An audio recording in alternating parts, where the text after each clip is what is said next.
Have you ever looked at an old car battery and thought it was completely dead?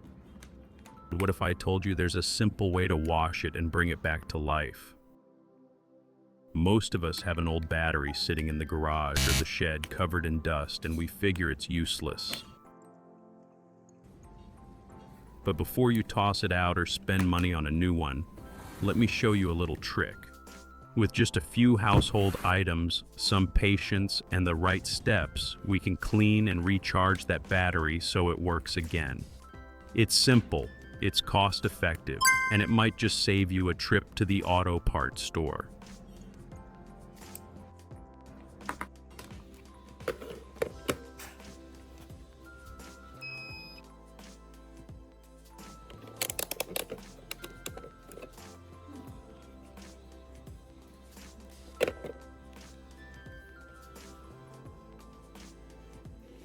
If you're new here, welcome, and to all my regular viewers, thank you for sticking around and keeping this DIY community alive.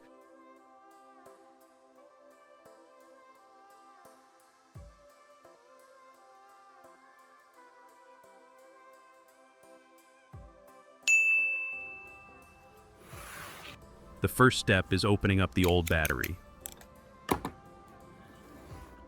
I'm using a small hammer and a flathead screwdriver to carefully pry off the top cover. Take your time here. You don't want to crack the casing or damage anything inside.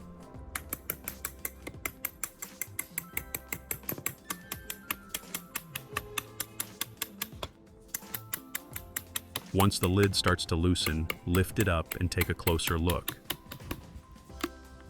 Here you can see the inner chambers of the battery. This is where the electrolyte sits and where all the action happens. It may not look like much, but what's inside these cells is what makes or breaks the battery's performance. And let me pause for a quick safety note. Always wear gloves and safety goggles when handling batteries. Carefully tip the battery over and pour out the old liquid into a container. Don't just dump it on the ground, this stuff is corrosive. Always handle it with care and dispose of it properly. Here comes the part that might surprise you. Instead of reaching for some expensive chemical, I'm going to use something you probably already have in your kitchen, a bottle of Coca-Cola. That's right, Coke isn't just a drink. Its mild acidity actually helps break down rust and grime. Pour it right into the battery cells and let it sit for a few minutes. You might even hear a little fizz as it starts working. After the soak, tip the battery again and pour the Coke back out. Give it a good rinse with clean water to flush away any remaining residue. I like to do this twice just to be sure everything is cleared out. I'm always curious who's tuning in from the East Coast and how about the West. Let me know down below.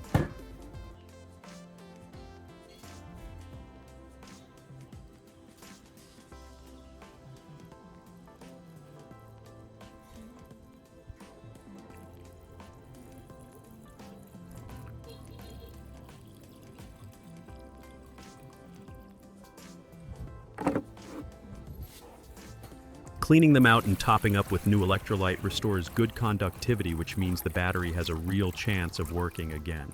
With that done, we can move on to sealing it back up and preparing it for a recharge. With the inside cleaned and refilled, it's time to close this battery back up.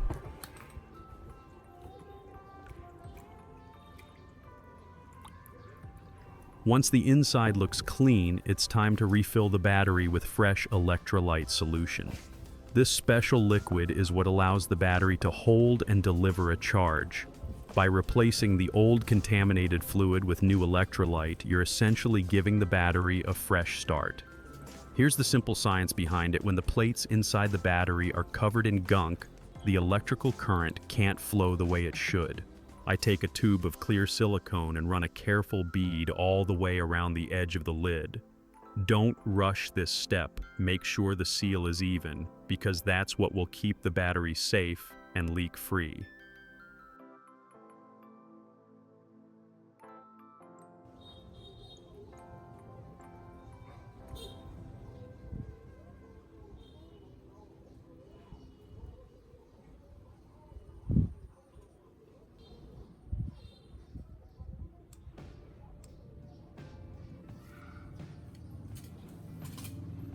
Once the silicone is in place, I press the lid firmly back down on top. To hold it steady while the adhesive cures, I wrap a few strips of strong electrical tape across the top. This little trick keeps everything tight while the silicone sets.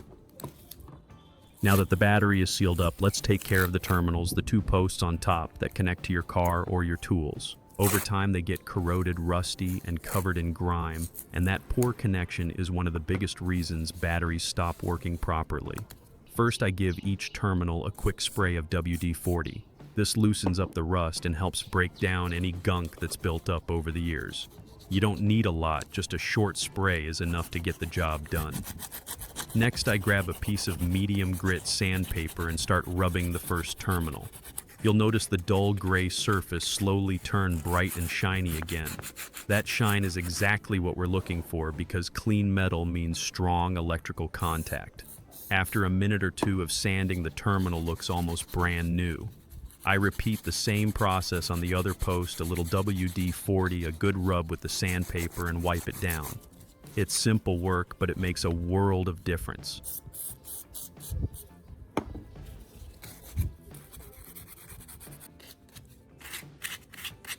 Once both terminals are shining, I take a clean dry rag and wipe down the entire battery case, making sure it's dry and free from dust or leftover spray.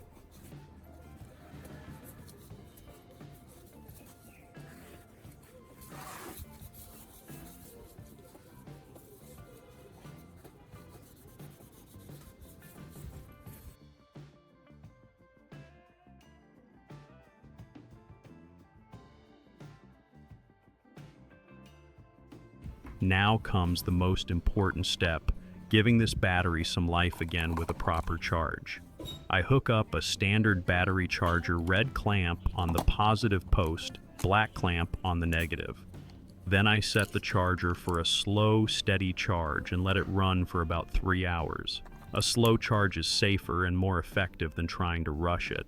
And here's why all this matters. Clean terminals ensure that power flows smoothly, and charging restores the energy that makes the battery usable again.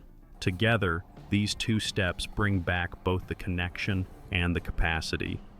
Have you ever had your car not start because the battery was dead? Let me know in the comments. By the end of this stage, we've got a battery that's clean, sealed, and recharged, ready for the final test. Now that everything's sealed, cleaned, and charged, it's time for the big test. I peel off the tape holding the lid, and the battery looks solid and ready. First, I connect my multimeter. If you found this trick useful, hit that like button, share it with a buddy, and don't forget to subscribe for more practical, no-nonsense DIY tips. This time, the needle jumps right up, proof that we've got voltage flowing again. That's already a huge improvement compared to when we started. Next, let's go back to the simple bulb test. I hook up the wires, and sure enough, the light flicks on bright and steady. Remember at the beginning, this same bulb stayed completely dark.